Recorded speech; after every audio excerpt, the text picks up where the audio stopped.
Bien-aimés, nous sommes au lendemain de la célébration de la fête de l'indépendance nationale du Togo. Notre pays a 60 ans et il est évident que les enfants du pays pensent à la prospérité de ce pays. C'est dans ce contexte-là que je m'en vais nous lire quelque chose dans ma Bible. Lorsque je prends dans Proverbe au chapitre 8, versets 14 à 16, l'Éternel Dieu se déclare être l'intelligence, être la force. Et il dit que c'est par lui que les chefs gouvernent, les juges de la terre jugent et gouvernent, statuent.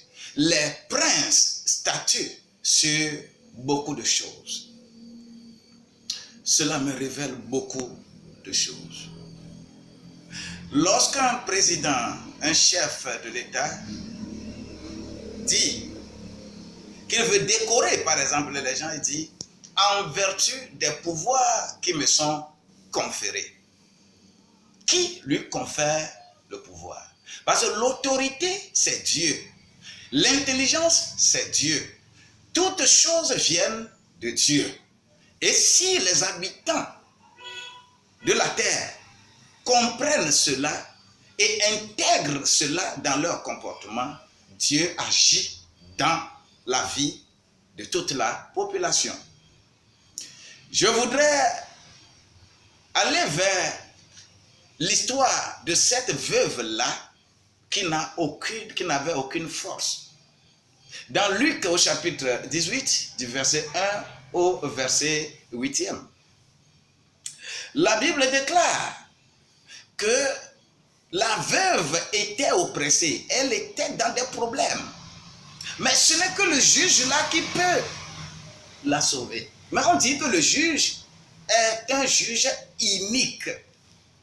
Oui, un juge qui n'a pas d'égard pour Dieu.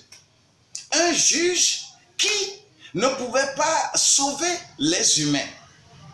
Mais je voudrais rappeler le sens que l'évangile selon Luc a donné à l'évangile, a donné à l'homme.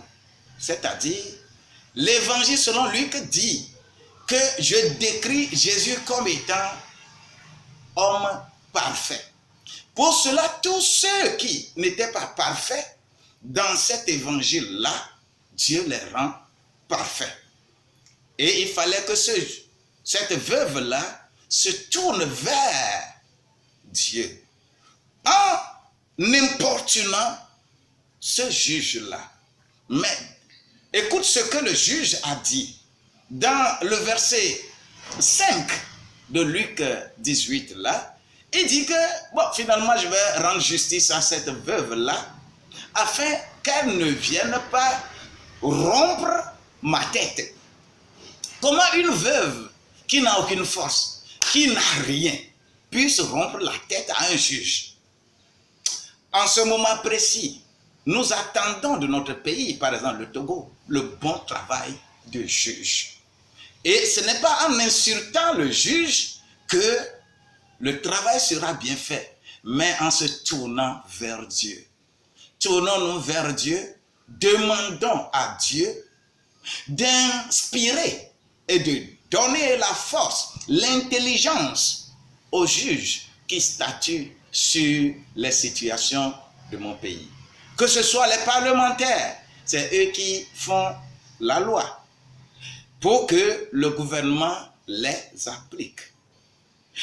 Que la puissance de l'Éternel inspire également ce pouvoir qui est le pouvoir de la presse pour que notre pays soit rajeuni et que nous puissions être conscients pour reconstruire notre nation. C'est dans ce contexte que je dis bon anniversaire pour mon pays et que l'Éternel Dieu protège notre pays. C'est pourquoi je dis encore, Togolais viens, bâtissons la cité. C'est avec l'intelligence la force, l'union que nous pouvons bâtir notre cité. Que le Seigneur vous bénisse. Prenez et apprenez de l'Éternel pour être juste. Vous êtes bénis au nom de Jésus-Christ. Je vous aime beaucoup.